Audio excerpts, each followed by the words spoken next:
My name's Dr. Beverly Ball Crusher, and welcome to the LGBTQymru Life to Drag panel discussion. I'm joined by four other familiar, friendly faces from the drag scene in and around Wales. I'm going to introduce them one by one. They're going to say hello. Some of them will bite, be warned. And talking to people who bite, let's start with my lovely friend, the lovely Amber Dextrous. Hello, Amber. Hello. Would you like to tell me a little bit about yourself, please? I was about to, but you interrupted me. Hello, I'm Amber Dextrous. I'm 23 years of age, and I did drag from the age of 1.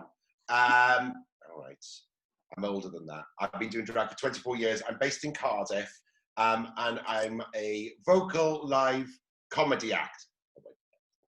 And I'm not cheap. How's that? Thank you. Whenever you say vocal comedies, your vocals that are comedical. And talking of vocals, let's go to another fabulous performer, the lovely Victoria Scone. Hello, Victoria.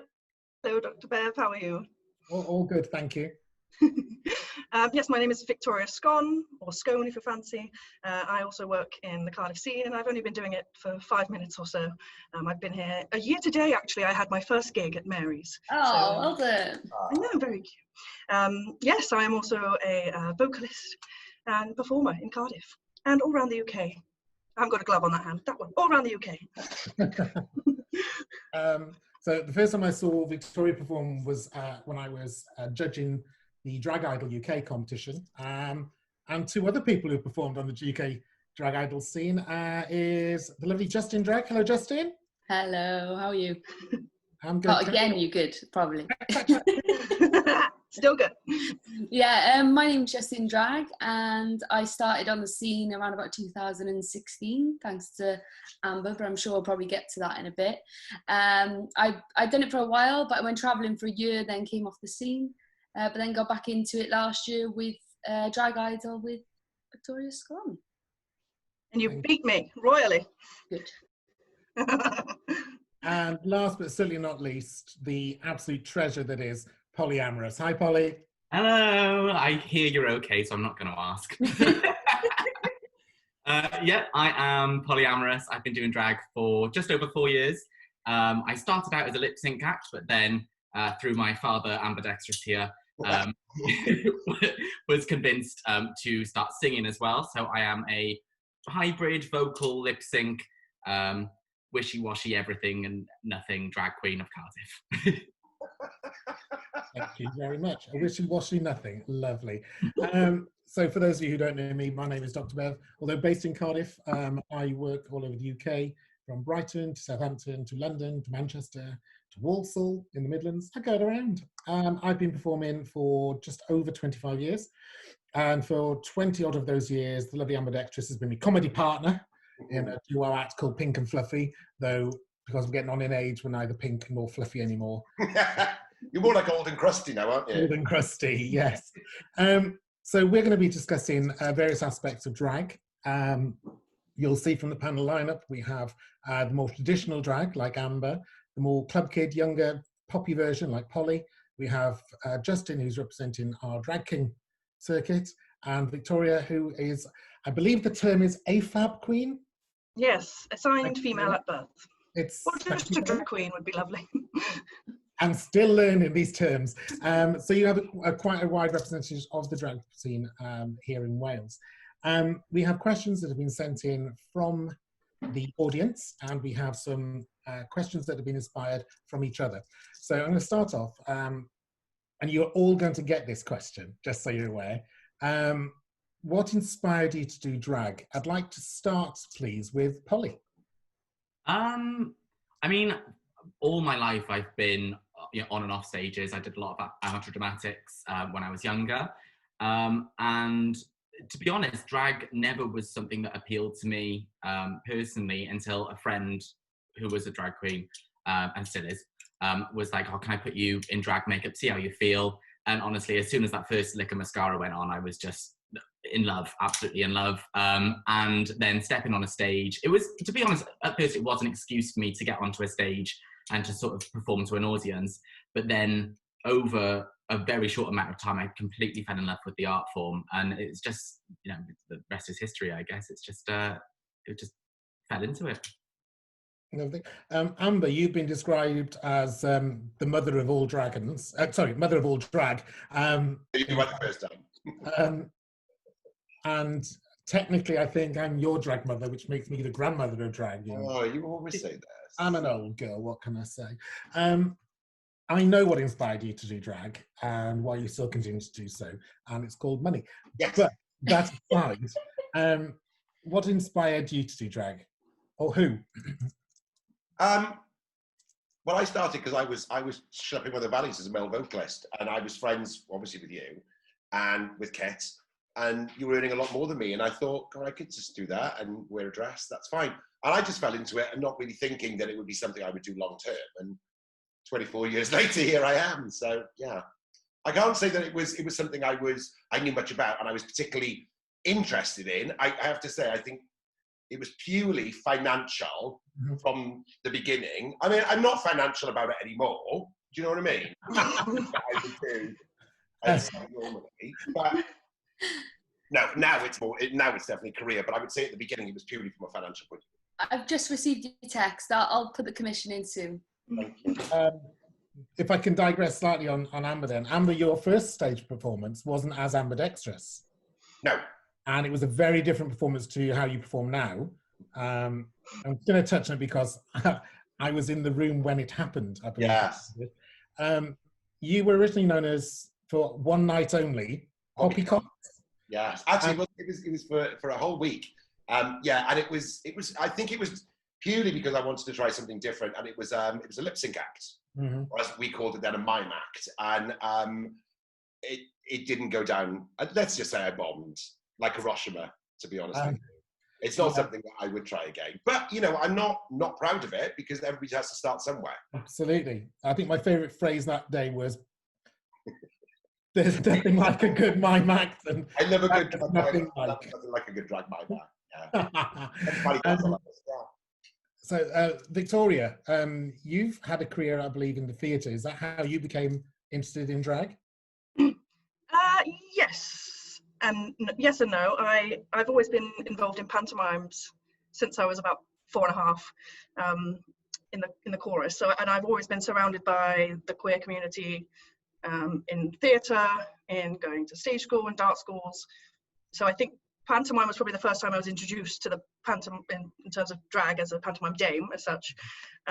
So it's always been completely something that I'm familiar with.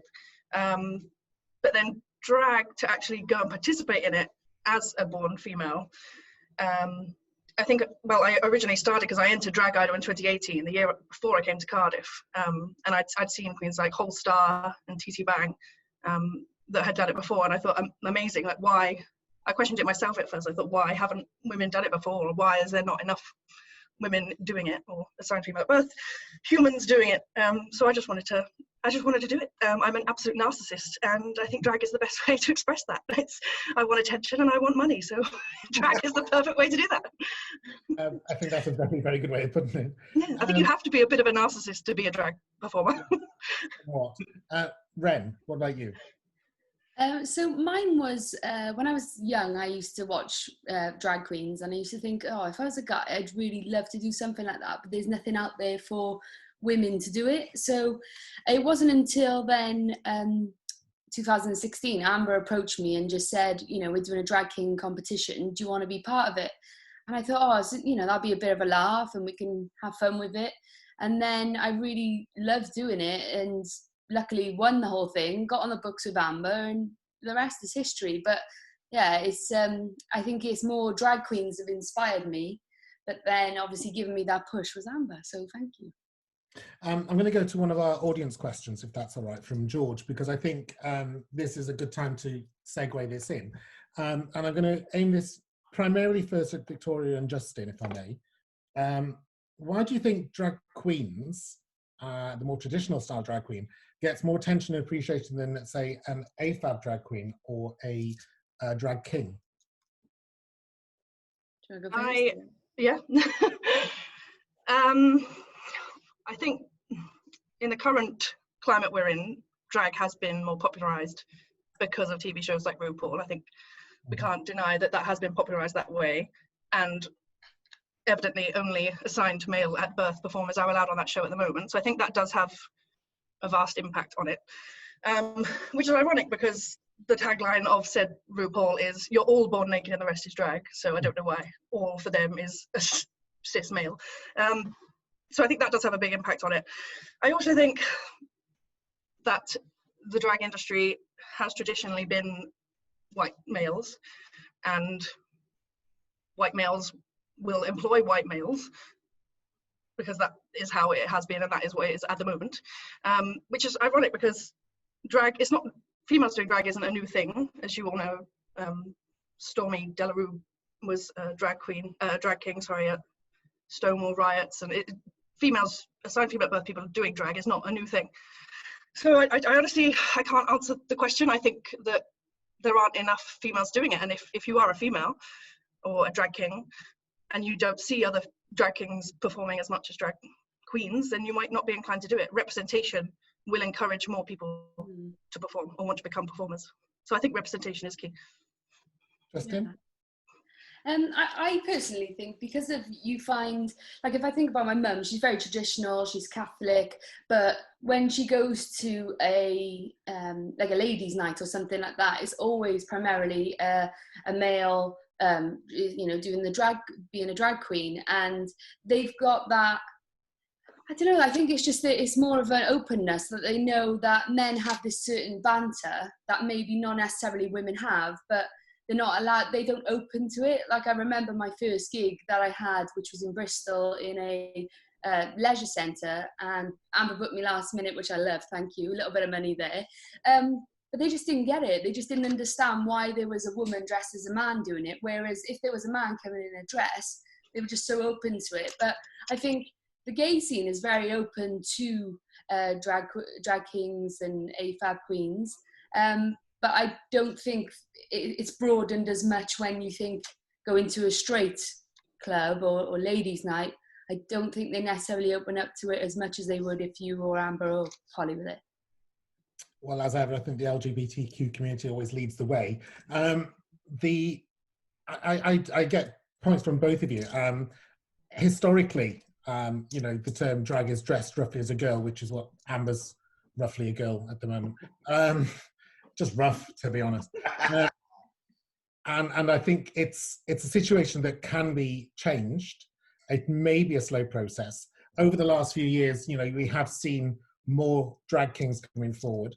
And again, to pick up on what Victoria said, more BAME performers as well, and AFAB performers. And I think it's slowly getting there, maybe not as quick as it should, but I think it is slowly getting there. And again, I think that is partly because of the popularity of shows such as RuPaul's Drag Race, and there was another British one where drag queens went around and did makeovers and such. I can't remember what that one is. I guess OS. Thank you very much. So it's becoming more mainstream. And as such, then I think the bars are starting to follow suit. One of the other questions we have is Cardiff's drag scene has in recent years become far more diverse. Why do you think that is? And I think this taps into the rise of different styles of drag performers.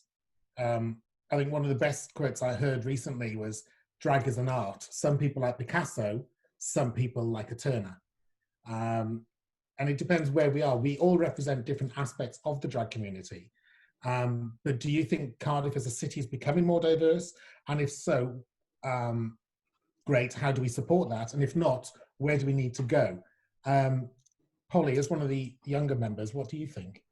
I mean, definitely, I think Cardiff is progressing in terms of, when I say inclusivity, I mean just the representation of different styles of drag. Because, well, 4 years ago, me and a few friends started up, which is still going, well, I say still going, it's on hiatus at the moment because of Miss Rona. But we started up Hey Mary, which is, it was never meant to be like a completely separate from what was going on with the traditional cabaret that was going on in Cardiff. But it was more meant to be a celebration of alternative forms of drag that weren't necessarily getting the spotlight where drag was concerned. So we created that, and it was just a free-for-all, basically. It was, if you feel like you have something to bring to this stage that you don't get an opportunity somewhere else, maybe, then come and talk to us. And it was celebrating, you know, well, originally it was me and two other like sort of male as female drag. But then along the way, we took on drag kings, we took on AFAB queens, we took on, you know, all sorts of people who didn't necessarily perform as a drag queen or a king, but were somewhere in the middle with it was more of a performance art. We've had belly dancers, and I think it was just a case of trying to create a platform which allowed alternative art to be represented, which I think from there it's still you know, growing, and there are other nights now being created, etc. But I think as it is, Cardiff has still got a long way to go, but definitely it is, you know, paving the way, and it's, in terms of like comparison to other scenes as well, I think it is far ahead. I think it's doing very well for itself. Amber, you've worked on the scene in Cardiff for years. What do you think? I mean, I think you've been one of the more traditional queens who's been more supportive than others in developing the alternative and expanding the rainbow of art that we have now. What do you think? I don't look at it as alternative drag or drag kings or AFAB queens. I just look at it as, if somebody wants to come on and we want help, I'll help them. It's as simple as that with me. I look at drag as it's drag. And I think in Cardiff it has to be diverse, because one type of performer isn't going to please everybody. Absolutely. Some people won't like traditional drag. Some people won't like drag kings. Some people won't like AFAB queens. But there will always be something on a stage at some point that people will like. So I think you have to diversify to ensure that venues get those different types of people in on different days. And I think it's just a natural progression when it comes to drag. I don't know, I mean, it is more mainstream now. I think Lily Savage was really, really sort of influential in terms of paving the way for drag to go mainstream. Yes. And I think when we were talking about ladies' nights, I think that's why people expect it to be, to a certain degree, a man in a dress. Yeah. Because Lily Savage was the first mainstream drag queen these actually saw on the TV screens. Yeah, I will pick up on one point. I'm not antagonistic at all, but where you say, Victoria, that male or cis white queens will book cis white queens, that's not true. Because if I was going to do that, I wouldn't book you and I wouldn't book Justin. So I think it's too easy to generalise. I think that was a very vast generalisation. Yeah, I would book Justin or you or Polly or Bev equally. Do you know what I mean? Depending upon the, and if somebody wants a block booking of acts, I would try and vary it as much as possible, because I think that's what you have to do these days to keep an audience interested. And I think that's what Cardiff does really, really well. I think where I was going with that point is that it's expected of a minority, it always has been, to look after the minorities. But maybe sometimes, you know, to say, I've had conversations with bookers or event planners where they go, well, where are they? Where are the BAME performers? I can't find them, or they're not in my circle of friends. Well, then I think we need to look at the other side of the table, like how many Black-owned clubs are there in Cardiff, or how many women clubs are there in Cardiff, or, you know, we can't change that, but like we can't physically change that, but eventually that will change, and the more diverse Cardiff is, the more diverse club owners are. Yeah, I have to say though, I would only, irrespective of a drag queen's or king's origins, I would only book them if they're good. I really don't care what sex they are, or what colour they are, or what religion they are. If they're crap, I'm not going to book them. Yeah. And I, because at the end of the day, it's my job to make sure that the very best entertainment goes on stage. So if somebody has talent, irrespective of their sexuality or their religion or their race or what sex they are, as long as they're a good performer, I'm going to book them. Yeah, and that's I won't pander to booking a minority just to please a certain keyboard warrior. I wouldn't do that. I will book whatever I can who shows the most talent. So you look at quality. Yeah, I look at quality. I'm not going to pander to somebody just because they say we don't have enough drag queens of colour. If somebody comes to me who's a drag queen of colour, but I'm not being funny, if she is terrible I'm not going to put her on a stage. But if she is wonderful, I'm the first person to put her on stage, because this isn't about that person, it's about what talent they have. Are they a great drag queen? You're not going to put somebody in the police force who can't be a police officer. If they don't have the attributes and they don't have the aptitude for it, you're not going to do it. And I'm not going to do that with acts either.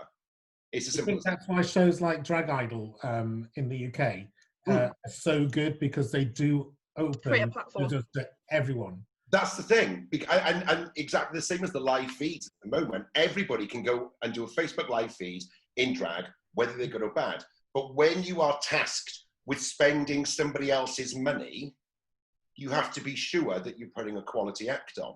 And for me, that is the only thing that matters. That's the only thing that matters. I don't care about anything else. All I want to know is that that act is good and that they can hold that crowd, because my responsibility is to bring the very best cabaret. And that doesn't mean a lot of white drag queens, because otherwise, if that was the case, then I would never book Victoria and I would never book Justin. I think as a judge for Drag Idol over the last few years, I can honestly say that the variety of acts that we have been seeing have been much more diverse than we originally did. Yeah, and definitely. have encouraged. And Justin, I hope you don't mind me saying this. I remember you entering the competition a couple of years ago, and I sat there going, "What the is that?" And then last entered it once, so it won me. last year when I saw you, and I was like, "Oh my goodness, where the blossom!" But you'd taken time to look at and nurture your act, and put it together. And I think what I'd like to step slightly away from where we went to what you see as an expression of drag. So this is a question that was submitted by Regan. Do you see your drag as a separate performance of yourself, or more of an expression of your gender? Let's start with Justin. Yeah, I think originally it was, like I said, it was just a bit of fun, wanting to do it, and drag was just performing, because very much like everybody else, I'd gone to the drama schools and performed and things like that. But then when I was Justin and I was doing gig after gig, and I had this persona, it genuinely made me think, actually, I've always been a tomboy. I've always never really fitted in with a specific crowd, whether it be the boys or the girls. I always had my own path that I was going on. And it wasn't until fully doing Justin Drag that I realized that it is where I need my gender to go. And that's why I'm hoping to transition once obviously all this lockdown's over. But I think I'm at an age now where I want to go through puberty again. It's great. And I want spots. I want it all. No, but I think it's drag has brought out my gender more than anything. So it's been a blessing for me, really. Polly? I think it similar to Justin, like it changed over time. It started out that I mean, from being influenced like shows like RuPaul, I was like, well, obviously Polly has got to be a character. It's got to be something that I go on stage and I am. But then, and I think I'd said that Polly was an STI. Like that was sort of how I originally described her. But then I think as time has progressed and I've sort of learned talents on the stage and met other queens, etc., other kings, other acts, it's just been this sort of merge between both Tum and Polly. And I don't know, I feel like it's a bit cliche to say, but like doing Polly taught me a lot about myself, because I put myself into such a, such a situation away from myself and what I was not really comfortable doing, that it sort of taught me different things, and different things that I could do. Like most recently, like last week was the 10-year anniversary of me coming out as gay, and so I've implemented like sort of the skills with makeup and things that I've learned into like a makeup series that I've done on Instagram. So it's just been like a nice little experience, a nice little journey getting to know myself. I think on a personal view, I mean, I grew up in an age where the only drag I'd see on television was Daniel LaRue, the Carry On films, Are You Being Served, very much dated comedy. And then Lily Savage brought it to the front again in the 90s. For me, I see this as a uniform, or it's something I put on and become. Most of you know me both in this way, and as my normal self. And I think I'm very different out of drag than I am in drag. I would say and do things as Bev that I would never, ever say as Rob. Oh, yeah. And it's a mask I put on to be brave and say things, like I said, I wouldn't normally do or say. The negative impact of that is people then have preconceived ideas of who I am. And I'm sure you all get that as well.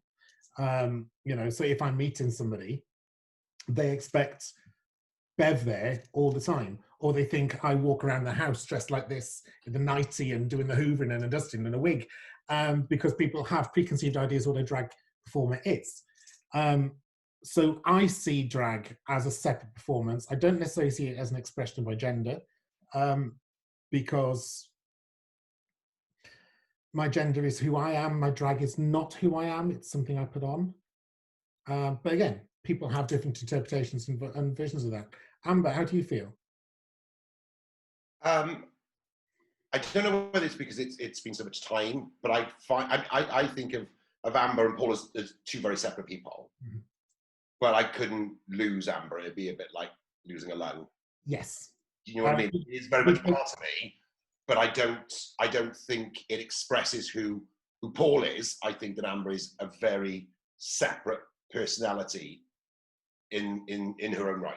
Yeah, absolutely. That's the way that I feel about it. Victoria, how do you feel? I do see Victoria as a slight exaggeration of Emily,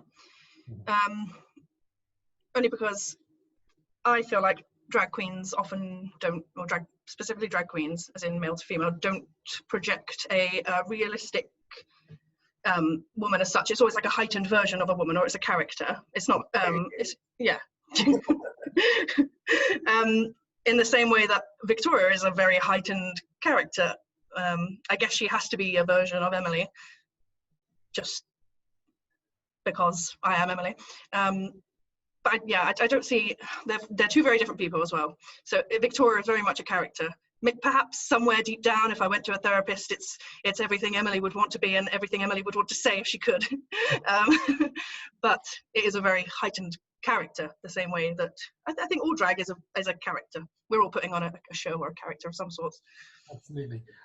One of the questions we had was from Gareth, which is, again, linked to what we've been talking about. What does your alter ego or your performance act add to your standard life, your everyday life? Polly? Well, I've got two separate Tinder accounts. So I've got one for Tom, one for Polly, and my Polly one is amazing. I'm not even gonna lie, like I get so many super likes on that one. So, I mean, at the moment, not so good, but the sex life is fantastic thanks to thanks to Polly. Okay. After some gigs, I'll pop over to other venues. I might take a jacket off and just have my underneath.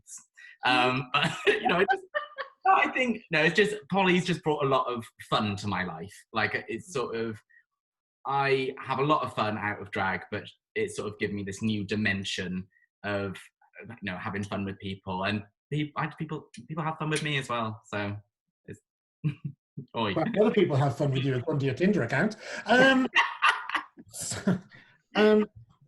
Justin.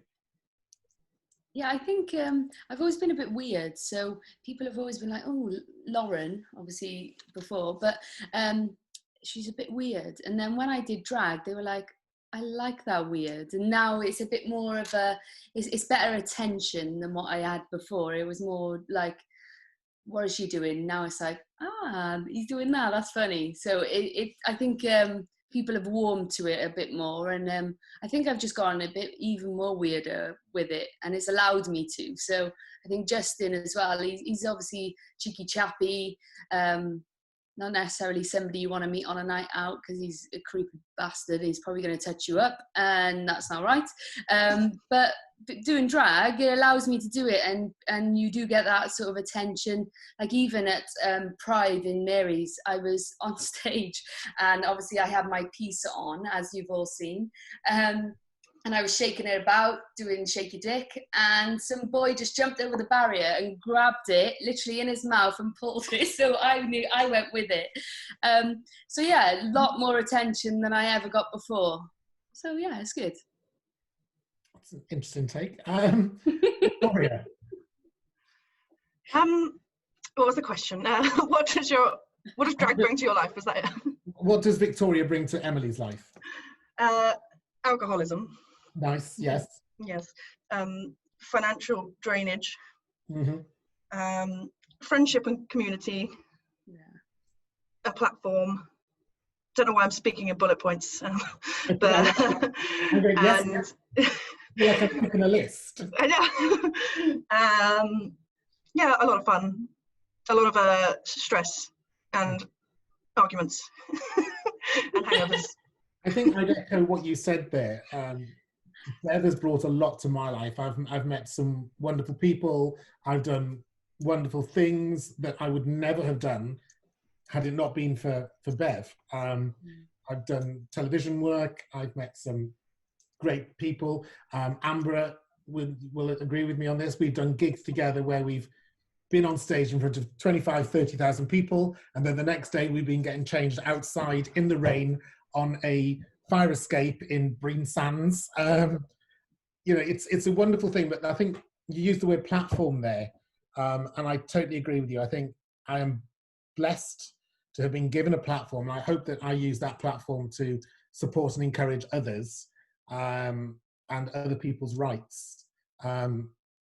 And I'm hoping that the more I learn about other people, the more I'll be able to help and support those. Amber, I would ask you the question, what does your alter ego add to your life? But I think we all know there's one word that sums up what your alter ego does for you, and that's commission. It's interesting, Victoria said... I have no idea what you're talking about, Bev. Thank you very much, Amber. Financially draining, but at the same time, for the more successful acts, it's financially rewarding. Good. When we get there, I mean, it doesn't. Amber and I have both been in the business for over 20 years, and there are days that we still go, "Oh, what's for dinner? Pot noodle." But that's because we like pot noodle. Don't be silly. I don't eat. No, Amber sometimes uses pot noodles for wigs, but I and the serious Amber, what does Amber bring to your everyday life? Definitely financial security, and I know that I'm really lucky with that because I know I'm lucky to be able to do it as a full-time career. But then you're also an agent as well as a performer. Yeah, but I know that there are other performers that have to do it as part-time. Do you know what I mean? On top of maybe a full-time other job. I don't know whether she brings an awful lot to my standard life, other than being in a situation where you can make new friends that you might not meet if you weren't doing this type of career. I think it can bring some nice attention. I think it can bring unwanted attention, certainly on social media. Yes. We've all had odd requests for things like used tights in the past. Yeah. Really? Well, yeah. But I wouldn't say she's detrimental to my everyday life, but I wouldn't say that there's an actual enhancement of what I do day to day at home then. Do you know what I mean? I, from a career point of view, I love what I do, but I can't say that she brings anything to my everyday life as Paul. But I would say that. My original answer was the one Polly said, but I had to change it last minute, so I'm sorry it wasn't very long. Understandable. And we've got to give Polly a moment because she's very rarely unique and leading the way. No, loves you, Paul. This has been a really good chat between us, I think. And the fact that we're all doing this online leads nicely into the next question. Obviously, we've been forced, because of Miss Rona, to do and look at our acts in different ways. I'm doing YouTube interviews. Amber's doing an agony aunt column of a weekly. Victoria, Jessica, we're all doing different things. What impact do you think digital drag videos will have on performances in the future? Do you think that once the COVID issue is dealt with that we'll go back to where we were, or do you think there'll be a continuation of some sort of what we're doing now? Amber? I'm not 100% sure at the moment it ever really will go back to the way things were. I think that even though maybe bars and pubs may open, I don't think they're going to be looking at putting entertainment on straight away, especially with social distancing and the fact that they may not be able to have as many people in their venues as they used to. I think that having entertainment is an option, but it's certainly not compulsory in a pub. And nobody's even spoken about nightclubs. No. So we've got absolutely no idea, you know, what's going to happen with those. Personally, digital shows wasn't something I was ever interested in doing. But I think it's a great way of bringing you know, your character to a brand new audience. People who would never, ever get the opportunity to see you live. And I think that everybody here has probably picked up an awful lot more followers because of that. But I think there is a need for people to want to go out and watch it live. And I think that people will maybe be much more interested and possibly a bit more appreciative when they actually see a drag queen live on stage now. But I do think there's an impact, and I also think that there might be a place for it again in the future, because I'm not sure that drag in all forms of entertainment will be in as much abundance as it was in venues before all this. Polly, do you think that there'll come a time where perhaps when we are performing live, that there might be somebody at the front with a camera live streaming us, so we're actually performing to both a live audience and an audience at home who can interact the same way that we have been doing so far? I mean, before this even sort of kicked off with lockdown, etc., there were people, like when I was doing shows in Mary's, for example, I know people would be actually on their phones live streaming anyway on the Mary's page, for example. So it's not like a new concept, I don't think, but definitely I think this is an influence and will be seen in, well, I hope so, in the future, because it is a way of reaching new fans and, you know, making new connections, etc. But I do think being in this, you know, sort of pressure cooker environment, I mean, I've personally been doing a show every single Saturday because I would have done one in Mary's anyway. So it gives me a distraction and makes me feel like I'm not sort of missing out or losing touch on it. But then I've also done a few standalone drag shows where you've had to pre-record something and send it off. So that's been really interesting because you get to really get your, you know, creative juices flowing and sort of bring ideas that aren't necessarily like a live look at the camera, sing a song. You've got to edit something and like create like a full piece, which has been really nice. So maybe there's a space for sort of a hybrid between the two in the future, but I just know that I really, really want to be on a stage and hear some applause soon, because that is missing massively in my life at the moment. I miss the clap. To be honest, Polly, it was missing before anyway, but... Victoria, I'm specifically going to aim this at you for this because I've been following you on social media, so I know you've been active. When performing and you're putting yourself together online, so you're putting your face on, you're choosing your hair and your outfits, your makeup would need to be different for want of a better term, a televised performance as opposed to a live stage performance. Have you found yourself doing your makeup and your costuming differently for recorded shows? I definitely don't wear shoes for live shows, which is lovely. I definitely haven't worn a heel since lockdown has started. I think makeup is such a big part of why I love drag as well, the expression of makeup, that if anything, it's made me explore it even more. I haven't actively dulled it down, evidently, for camera. I know I'm about 4 pixels here, but I still spent 2 hours on this face. But I think being in lockdown has made me explore more looks and try to explore with makeup in a different way. I think everyone has. I touching briefly on the question before, I personally, maybe in the minority, really can't get on with doing a live show, which is probably completely myself and feeling self-conscious and being the narcissist of, why am I so obsessed with being a narcissist, of needing the applause. I just cannot get on with it. I'm really trying to, because it's probably the only option moving forward, but I struggled at first. It is difficult, it's a big change. Yeah, I found it really difficult.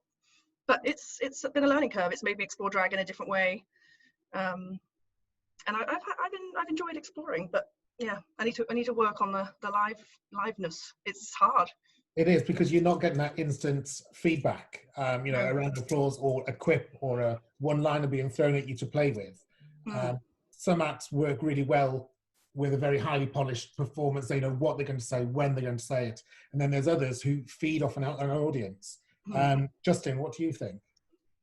Like we same with Victoria, really. I feel like my persona, my character brings a lot of energy, and the fact that I can't express that so much through a video is quite difficult, because of, like you said, you want that reassurance that you're doing well, and the laughs and the, you know, just like winking at somebody. I know it sounds silly, but that's like my sort of character, and to not even be able to do that and get a reaction is, you know, it does some, for me, it sort of falls flat. But I've been lucky enough to be, I was furloughed, so I was still getting money. So for me, it wasn't that I needed to push for the drag shows, but I did, I've obviously shaved my hair off, it's grown back slightly, but I did that for charity.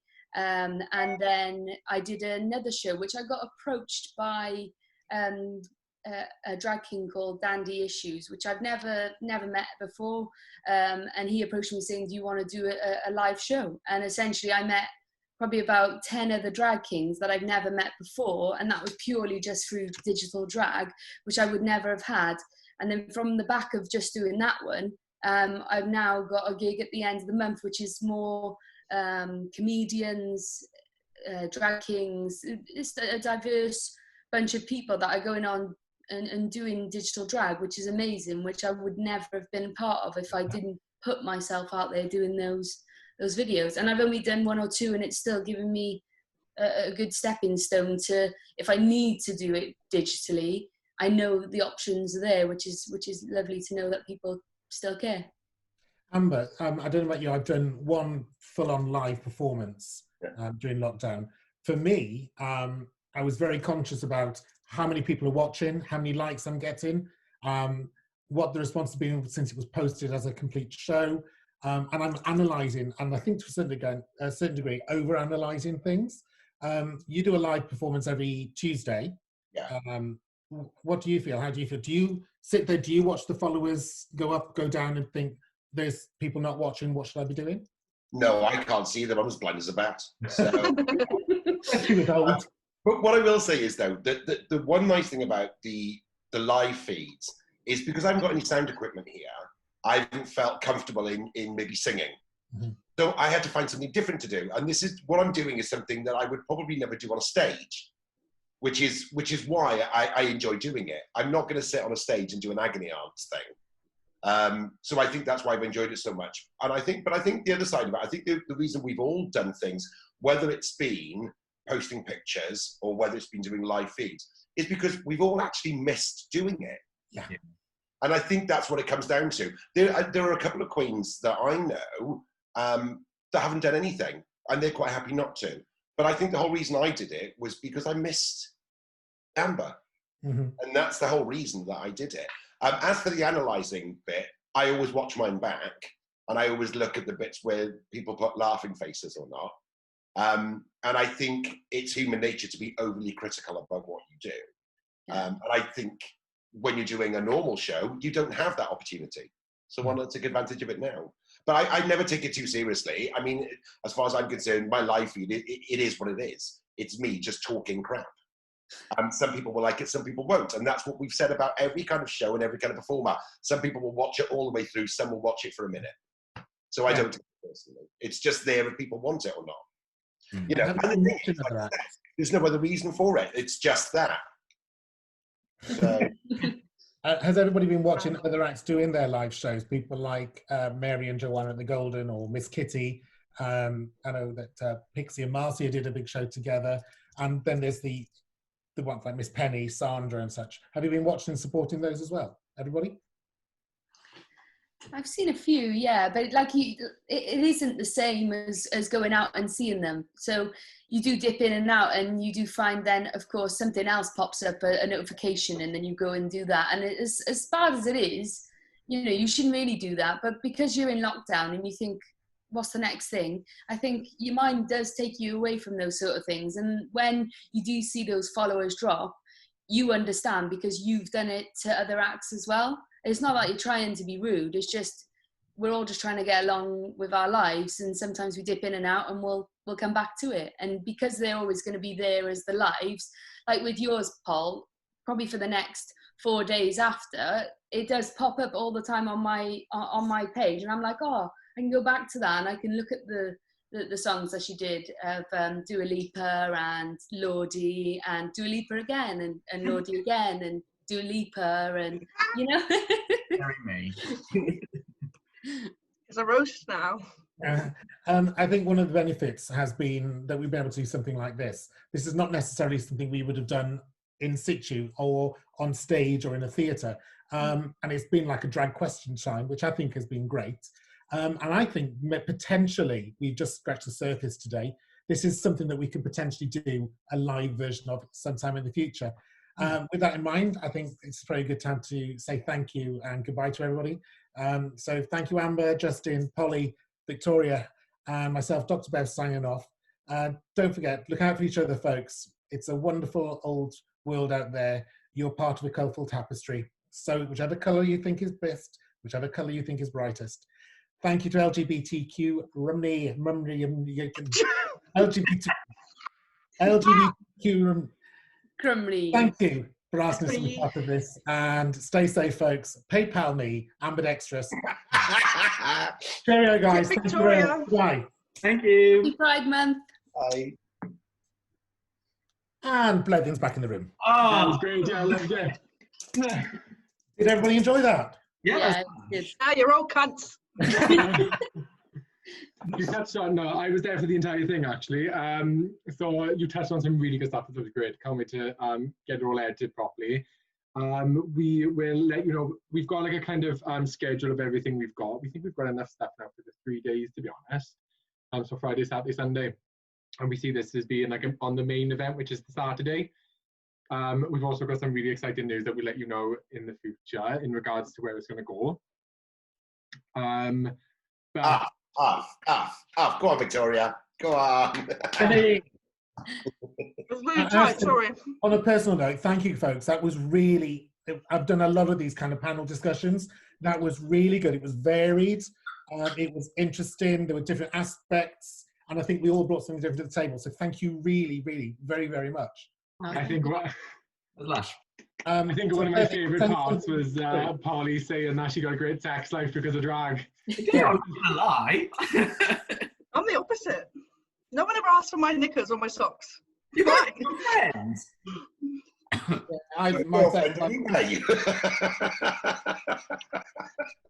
Bev negates my sex life. I don't have a sex life because of Bev. Which is unfortunate, but hey ho. I know you sent something through. I can't find it. Was it on Messenger? No, I sent it through to your emails. What I'm going to do now is I'm going to put you on speaker view, and you can do it in whatever kind of order you want. Basically, the script is kind of loose, but the questions are kind of like premeditated, so you all have a set of questions.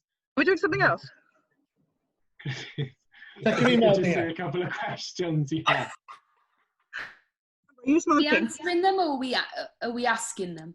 Or you ask them, and then the answers. We have the answers, and basically what's going to happen is it's going to be 5 rounds throughout the day, and at the very end, then I think it's one of you will say. I think it's Victoria. You have a fag, Vic. It's fine. Oh, I didn't even ask. Fuck up. Okay, yeah, I've got mine through. That's great. And then you'll just say like email them to this email address, and it'll pop up on the screen. We'll get them, we'll mark them, and we've got some prizes that we're sending out to people.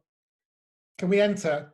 Yeah, by all means as well. And also keep an eye out, because we're working with a company who's going to be giving away like a big kind of like wine and cheese box as well. Woo! For people to watch during the event. Good idea. Well, the answers are all here, so we got good innings. Yeah, you've got good Oh, innings. Oh, yeah. Maybe we can't. Then, is it? Where's the... It's come through on your emails. I'll grab my phone in a minute. Give me a short one, if you can. So Right. you tell me when you're ready for me, Blevin. Oh, okay. Right, Bev, if you want to go. Hi, I'm Dr. Bev. Over the next couple of days, we're going to be running an LGBT-themed trivia quiz.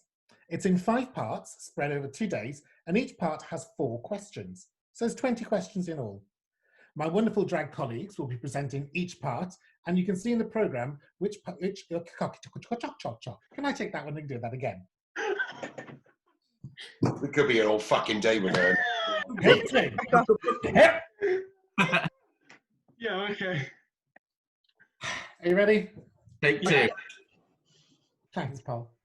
Hi, I'm Dr. Bev. Over the next couple of days, we're going to be running an LGBT-themed trivia quiz. It's in 5 parts, spread over 2 days, and each part has 4 questions. So 20 questions in all. I can do math. My wonderful drag colleagues will be presenting each part, and you can see in the programme when each part will play. When you've completed your answers, send them through to the website and email address as shown below, and where the entries will be marked. The team, LGBTQymru, has lined up some wonderful prizes too. So here, are you ready? Are you sitting comfortably? Then I'll begin. Here are the first 4 questions. Aside from me, one of our favourite drag queens, RuPaul, was born in 1960. I wasn't born in 1960. Who asked me that? We're looking for RuPaul's full name. We're looking for the first, middle, and last name. So, what is RuPaul's full name? First, middle, last. Second question. Gay icon Elton John. He has a husband. What's his husband called? Is it A, David Guest, B, David Walliams, or C, David Furnish? Elton John's husband, A, David Guest, B, David Walliams, C, David Furnish. Number 3. Which year saw the first British gay pride rally held in London, with 1,000 people marching from Trafalgar Square to Hyde Park? It also was the founding of Gay News, Britain's first gay newspaper. Was it A, 1965, B, 1972, or C, 1977? Which year saw the first British gay pride rally held in London with 1,000 people marching from Trafalgar Square to Hyde Park? It also saw the founding of Gay News, Britain's first gay newspaper. 65, 72, or 77? And your final question from me for the moment. According to Wikipedia, nobody believes what they write on Wikipedia, do they? I wrote my own. I wrote one that said Amber was popular. According to Wikipedia, Roberta Cowell becomes the first Briton to undergo male-to-female confirmation surgery on the 16th of May. But in which year was it? 41, 51, or 61? Again, according to Wikipedia, hashtag quickly go and run off and check, Roberta Cowell became the first Briton to undergo male-to-female confirmation surgery on the 16th of May. But in which year? Was it 1941? I'll give you a clue. We were in the middle of a war then, so it's highly unlikely. 1951. 1961. Those are my 4 questions. Hope you've noted your answers. Don't forget to send them off to the website email address, which is showing on screen. That's it from me. I'm off to go and get drunk and open a bottle of port. Take care, folks. Take care. Bye-bye. Happy Pride. Done. Amazing, thank you. Fab. Amber Dextrous, rough. Oh, sorry, rough scripts. Sorry, Amber. Fab, I'm just gonna unmute. Amber, I'm just gonna pop you on mute a minute now, Bev. Okay.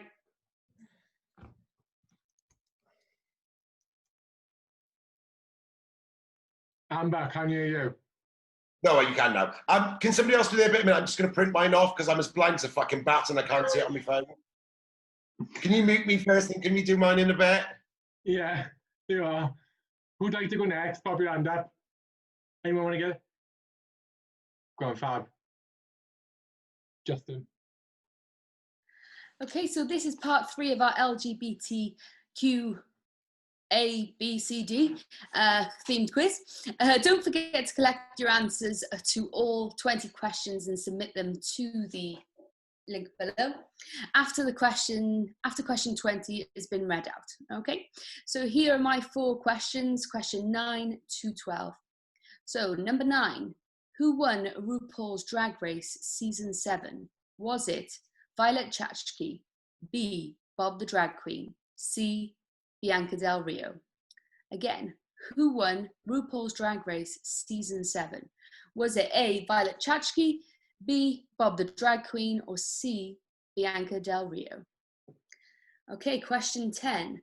One of our greatest LGBT icon singers from a royal group teamed up with an opera singer to sing in which city? Was it A, Vienna, B, Paris, or C, Barcelona? So one of our greatest LGBT iconic singers from a royal group teamed up with the opera singer to sing in which city? Was it A, Vienna, B, Paris, or C, Barcelona? Question 11. The Minorities Research Group became the first UK lesbian social and political organisation. They went on to publish their lesbian magazines called Arena 3, but in which year? Was it A, 1963, B, 1970, or C, 1955? Again, number 11. The Minorities Research Group became the UK's first lesbian social and political organisation. They went on to publish their own lesbian magazine called Arena 3, but in which year? A, 1963, B, 1970, or C, 1955? And my final question is, number 12, the International Day Against Homophobia, Biophobia and Transphobia takes place in which date each year? Again, number 12, the International Day Against Homophobia, Biophobia and Transphobia takes place in which date each year? Thank you. Happy Pride. Amazing, thank you. Vic, Polly, one of you ready to go next? I'll do mine if you want. Fab. Just gonna pin your video. There you go. Gotta find my questions. Well, hello. I'm Polly Amorous, and I'm here to read you the final section of the LGBT themed quiz. So for those of you who have been taking part throughout, this is part 5, and these are questions 17 to 20. For those of you playing for fun, enjoy, and good luck to everyone playing. So at the end of these questions, you'll have 30 minutes to send your answers to LGBTQymru at outlook.com. It's a mouthful, isn't it? That's LGBTQymru at outlook.com. So on your marks, good luck. Question 17. Caitlyn Jenner is said to be the most famous transgender person in the world, but how much is she said to be worth in US dollars? Is it A, $50 million, B, $100 million, or C, $150 million? That's a lot of money, isn't it? I wish I was that rich. So to repeat there, that was how much is she said to be worth in US dollars? That's A, $50 million, B, $100 million, or C, $150 million. Question 18. I mean, would it be Marmite to say that Ellen DeGeneres is our favourite lesbian comic and chat show host? Maybe. Anyway, which actress is Ellen married to? Is it A, Anne Heche? B, Laura Dern, or C, Portia de Rossi? So to repeat, who is Ellen married to? Is it A, Anne Heche, B, Laura Dern, or C, Portia de Rossi? I haven't got my GCSE, so I can't read too good. Question 19. Who was the UK's first openly gay member of Parliament? Was it A, Peter Mandelson, B, Chris Smith, or C, Stephen Twigg? So who was the UK's first openly gay member of Parliament? Is it A, Peter Mandelson, B, Chris Smith, or C, Stephen Twigg? And so we come on to the final question of the entire quiz. It's been good fun, isn't it? So your final question, question 20. is in 1996, we were treated to the American film The Birdcage, a remake of La Cage aux Folles. Robin Williams played Armand Gourmand, the openly gay owner of a drag club. But who played Albert, his life partner? Was it A, Gene Hackman, B, Nathan Lane, or C, Robert De Niro? So just to repeat there, that was in 1996, we were treated to The Birdcage, which was based on La Cage aux Folles. Robin Williams played Armand Goldman, but who played his life partner, Albert? Was it A, Gene Hackman, B, Nathan Lane, or C, Robert De Niro? Now, don't forget to get your 20 answers emailed to lgbtqymru@outlook.com within 30 minutes. I mean, hopefully they put the email address on the screen, but if not, here it is again. So I hope you've all enjoyed a bit of LGBT trivia and history over the last couple of days. I'll leave you to enjoy the rest of the Wales-wide virtual Pride. Bye, everyone.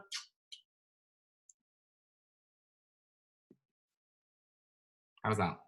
That's amazing, thank you. I will recommend The Birdcage to anyone if you haven't seen it as well. Top movie. Yeah, Ren, I can't hear you. Oh, there we are, bro. Thanks. I didn't introduce myself. Is that okay? Or shall I do like a little bit now and then you can edit that in?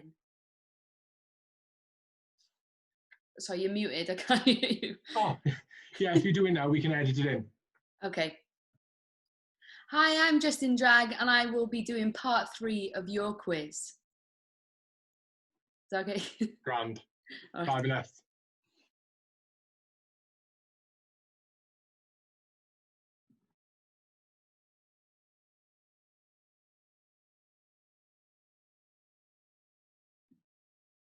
Hang on. Can you hear me? Yeah. Anhesh. It's pronounced Anhesh, not Anheshi. He, she. I was like, hedgy loose. And thank fuck you didn't put John Leguizamo down as one of the options for Birdcage. Paul, I fucking love you. He, she made me weep here. It's hilarious. I don't know. Love it. Anhesh is her ex. Oh, fucking hell. Do you want me to redo that one? It was no, it's just, fine. It's fine now, honestly. Funny. Oh, right, we're going to go to Vic now. Yeah, put me back on mute. Well, hang on, Vic, you're on mute. Hello. You're fine. I'll stop bitching about them all. Is this just audio, or are we That's your like face when as you well. use it? Huh? You were full up on screen, so you were just the big one on the screen at the minute. Oh, okay. Lovely. Hello, my name is Victoria Scone, and here we are with part 4 of our LGBTQ+ themed quiz. I hope you're collecting your answers if you want to win one of the fabulous prizes.